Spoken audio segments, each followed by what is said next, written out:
My name is Bob Evnen. I have the honor and privilege of serving as Nebraska's 27th Secretary of State. This afternoon, I'd like to talk about takeaways, some nuts and bolts from Nebraska's 2022 elections. And I'd like to discuss Nebraska's newly adopted state constitutional voter ID requirement and security issues, including cybersecurity. I'd like to conclude with a thought about federal versus state control of elections. Nebraska's 2022 elections were conducted efficiently, accurately, securely, and in accordance with law.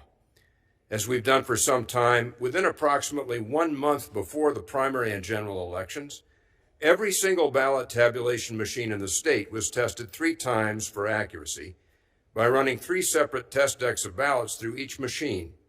In addition to these 3 tests, 2 mock elections were held to further check the accuracy of our ballot tabulators and to check the accuracy of the computers that compile the results and our election night reporting website. Then after each election, we hand count the results. We do this after the election.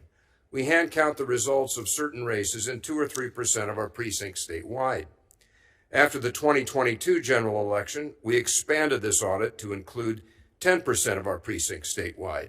We checked at least 1 precinct in each of our 93 counties. In all, our counties hand-counted 48,292 ballots. The counting was conducted by election boards in those counties, composed of representatives of both major national parties. In total, out of the more than 48,000 ballots hand-counted, discrepancies were noted on 11 ballots. That's a discrepancy rate of 23 thousandths of 1%. Of the 11 ballots where there were discrepancies, 5 were ballots that were marked too lightly for the machine to read the ballot, and the other 6 were ballots that were misfiled or misplaced. We did another check after the election.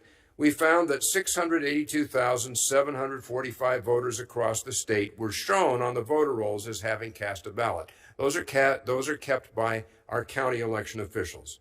We compared that with the number of ballots that were tabulated. There was a net variance of 29 ballots. That is a variance rate of 4 thousandths of 1%.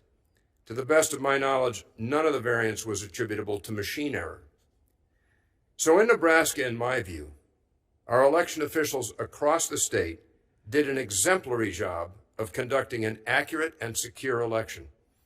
And I would like to take this opportunity this afternoon to express my thanks and gratitude to our friends and neighbors across the state of Nebraska, who are the election officials who conducted an outstanding election for our citizens in 2022.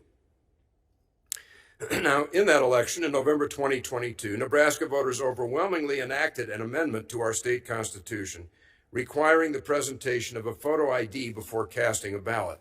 I've supported voter ID for many years. Our state legislature is now working on legislation to implement this new voter ID requirement. My office estimates that between 97 and 98% of registered voters in our state already have state-issued photo IDs. I am confident that effective legislation will be passed that will carry out Nebraska's new voter ID constitutional requirement without disenfranchising any legitimate voter. I'm working closely with the legislature to ensure that we have an effective voter ID requirement that's consistent with the rights of voters. In terms of the elections process itself, in my view, one of the greatest challenges to election security grows out of the increasing availability of early voting. The challenges that come with early voting include the opportunity to pressure or intimidate voters and the possibility of vote-buying efforts. The potential for this sort of fraud is intensifying as these early voting methods become more ubiquitous. In my view, we ought to focus our attention on these matters. Turning briefly to cybersecurity, the Elections Division of the Nebraska Secretary of State's office was awarded the 2019 Election Innovation Award from the National Association of State Elections Directors. We received this award for our program of collaboration between our office, our voter registration database vendor, the Department of Homeland Security, and EI-ISAC, which was referenced by Secretary Toulouse Oliver. Through this collaboration organized by our office, we were able to place an Albert networking monitor on the server of our elections vendor to detect intrusion on our voter registration system.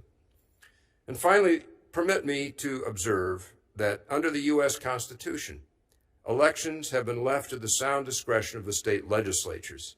And speaking from my perspective as the Secretary of State of Nebraska, the states ought to remain responsible for the conduct of elections.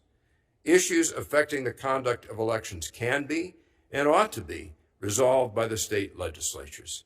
Thank you, Senators, for your time and attention this afternoon. Very good.